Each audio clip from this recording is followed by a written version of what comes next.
Hi guys! Welcome sa ating vlog!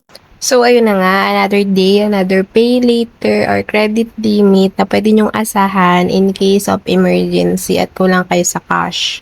User ba kayo ng GoTime Bank? Alam nyo ba, ang GoTime ay isa sa mga bank na madali lang talaga mag-apply.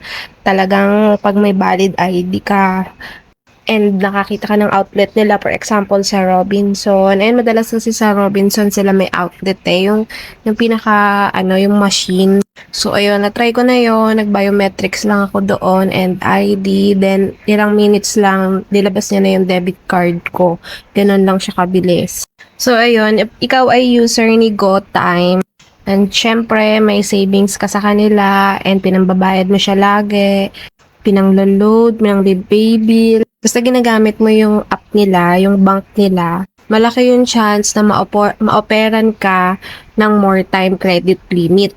Sa mga nagtatanong po kung paano maging eligible sa more time, ano po kasi ito, kusa siyang ino-offer ni GoTime. So kapag may GoTime ka, then nakita mo yung notification about more time, so i-activate mo lang naman yon.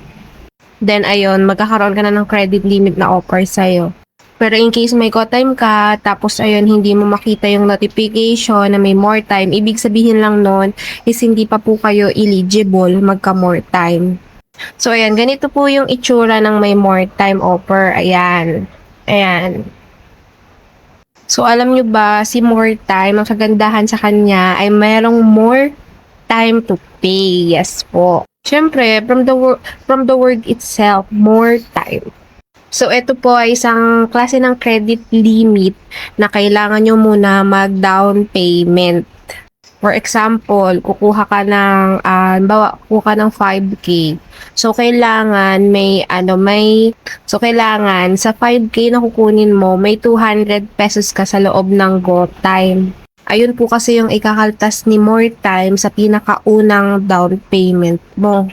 Sa madaling salita po, bago kayo makautang kay more time, kailangan po meron kayong balanse kay GoTime. Kung magkano po yung ni-required niya na amount na first down payment. Kailangan po nasa loob po yun ni GoTime. Pero ang kagandahan naman po kay more time is available po yung installment plan niya po. Depende po sa inyo kung anong gusto nyo. Kung 1 month, 4 months yata or 3 months, 6 months, 9 months or 12 months po. Available po yan. Mamimili lang kayo kung anong installment plan yung gusto nyong i-avail. Ang process lang din naman po dito sa more time convert to cash, GCash is madali lang din naman po.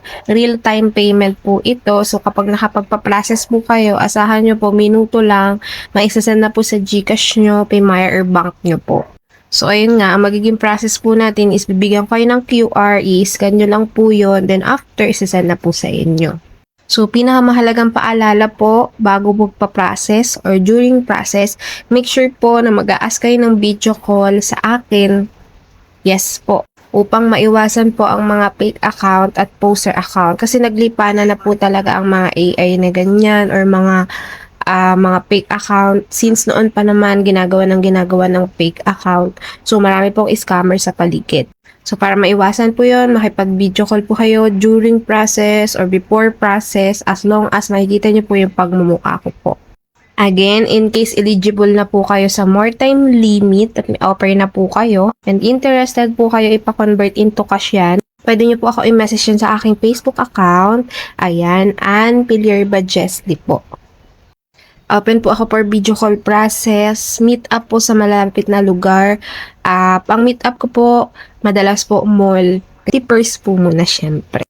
Walk-in po, nilimitahan ko na po muna ang pag-walk-in. So, possible po meet up po talaga ang mangyari kung gusto niyo po ako makita face to face. Pero in case na malalayo po, pwede naman po kayo mag-video call process. So, ayun lamang. Check mo na agad kung may offer sa'yo si more time, then i-message mo na ako.